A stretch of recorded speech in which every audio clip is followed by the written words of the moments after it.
Hello and welcome to this video. I'm Liz Chirelli and today we'll be going through just one of the awesome techniques you'll learn on my course. All right, let's get to it. Hello, today I'm going to show you a little trick on how you can create some quite beautiful variations and textures on your sounds by automating an arpeggiator, a filter, an echo effect and a reverb effect. And I know that sounds like quite a lot, but don't worry, I'm going to show you step by step on how to do this. So first of all, head to your MIDI effects and drop in an arpeggiator. Now the arpeggiator needs to go before your synth. This is my synth, December brass pad, and here's my arpeggiator. So what does an arpeggiator do? It basically turns a sustained sound into a sequenced sound. You can find arpeggiators and step sequences within the parameters of your synthesizers themselves, and we'll be discussing that in more depth in my actual course. But for the sake of today's tutorial, we're going to be using an external MIDI arpeggiator effect. So let me play you my synth sound without an arpeggiator on it.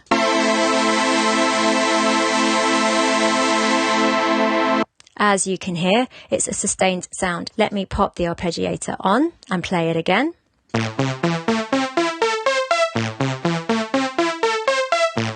And now you can hear its sequence. It's got steps to it, but I'm not playing anything.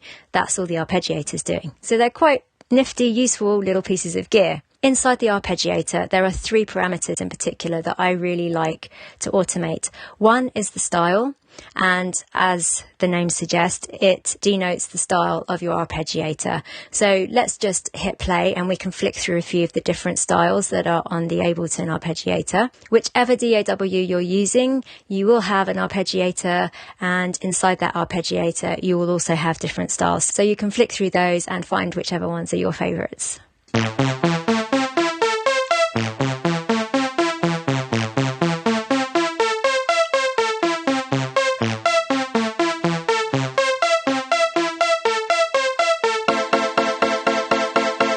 There are a few of the different types of style in the arpeggiator. The other parameter I like to automate is this one here, the rate. And the rate is basically how many notes the sequencer will play in one bar. So here you've got 1, 8, which basically means in one bar, 8 notes will be played, as we've been hearing. 1, 2, 3, 4, 5, 6, 7, 8. If I were to change this to 16, it would double the amount of notes played. There you go. The third parameter I like to automate is steps. And steps basically refers to the number of times the pattern is transposed. So if we hit play again,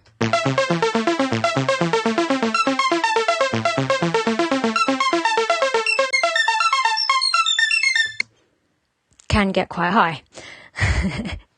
So those are the three parameters we're going to be focusing on within the arpeggiator today.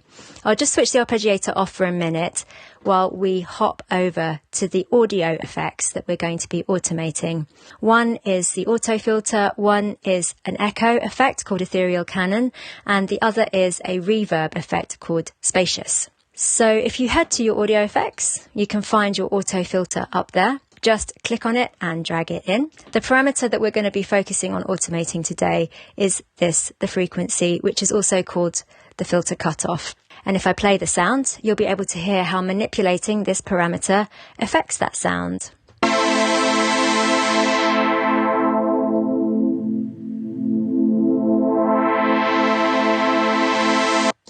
The next audio effect we're going to be automating is the ethereal canon.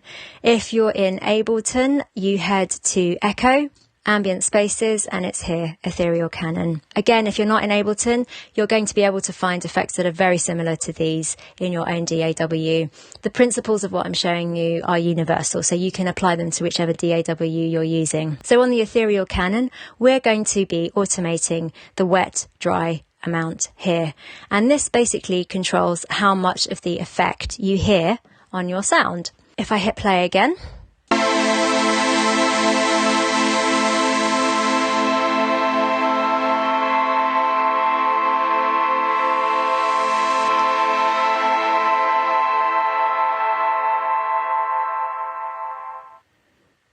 So you may have noticed I hit stop partway through then, but the sound continued to play, and that's just because of the beautiful, spacious nature of this effect. I absolutely love it. The last audio effect that we're going to be automating is the spacious reverb. Again, if you just scroll down here into your reverb section, under Hall, you'll find it, spacious. This acts similarly to your echo, but doesn't have quite so much echo and reverb on it. It's just a smaller reverb that affects the higher frequencies of the sound.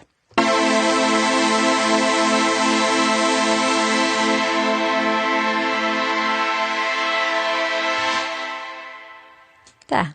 I hope that was audible for you. I've just popped a compressor right at the end of the effects chain here because that just nicely controls the volume of any echoes, delays and reverbs that we're putting on to make sure nothing gets a little bit out of control in terms of the volume. Totally optional. You don't need it there. I just always put it there as a little bit of a precautionary method. Okay, so how to automate. In any DAW you're using, you'll be able to automate any parameters you choose. In Ableton, you right click and you can either show automation or show automation in new lane. I'm going to show automation in new lane for the purposes of this tutorial, so you can see step by step what's happening with each parameter that we are automating. Let's start with style. Why not stay on converge? It's quite a pretty sound. You can stay on that for a while and then maybe dip down to diverge. And then maybe go on to pinky up, then thumb up down, and then chord trigger can sometimes be quite an epic one to end on. With the rate, show automation in new lane. I'll just expand that vertically so you can see. Let's start on something not quite so hectic, so maybe 8th. And then we can pop down to 16th, then 24th. Then 32, and then 48, 96, and end on 128. This is a really lovely way of creating excitement in build-ups. Can get quite emotive. And finally, let's do the steps. So yeah, let's start at 0. Maybe we can jump up to 1 here, stay on 1 for a while, then go up to 2, then up to 3, and then maybe up to 4 here. Okay, so they are the 3 parameters that we're automating on the arpeggiator: the style, the rate, and the number of steps. Moving on to the auto filter, right click, show automation in new lane. Maybe at the beginning we want to pull the cutoff down a little bit, slowly opening it up over the course of the intro. Then maybe we want to duck it down again quickly, maybe pull it up ever so slightly, up again before ducking it down as we finish. Same with the ethereal canon effect. Maybe we want to start with things pushed a little bit further back, slowly bringing it forwards, then maybe back up again, down again, slowly raising it all the way up to the end. And last but no means least, the reverb.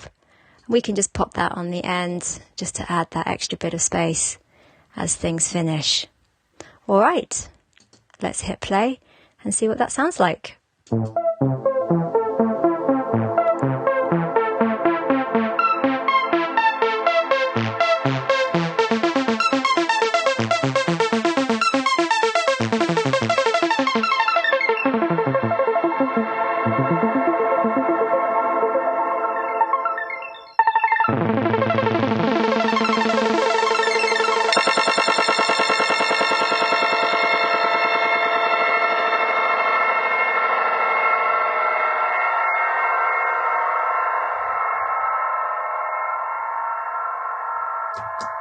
and that lovely echo ringing out. So there you go, you can create some really interesting textures and layers with this little trick. To let you hear how this sounds within the context of a track, I'm going to play you a track written by one of my star music production students called Zabizo Goyiya. If I'm going to say that in the right way, it's actually Zabizo Goyiya. I hope I've said that correctly. Okay, so this is his project. As you can see, he's automated the style, the rate, and the steps of the arpeggiator. And since he's got multiple sounds that he wants to affect, he's grouped them. And in this group, you can see the auto filter, the echo, and the reverb. So if we hit play, you'll be able to hear his automation within the context of his track.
And there you go, you can hear the beautiful echoes ringing out there of these synth sounds that have that effect on it. So this track is called Adagio for Arpeggiator and is taken from his EP called One Man Story, which at the time of making this video is just getting finalised for release. So keep your eye out for it. Thanks so much for watching. Remember to subscribe to my channel, and if you'd like to dive deeper, click on the link below to buy my course. If you'd like to keep in touch, hop on over to my website, lizchirelli.com, and sign up to receive my newsletter. You can also be a part of my world over on Facebook, Instagram, and Twitter. See you soon.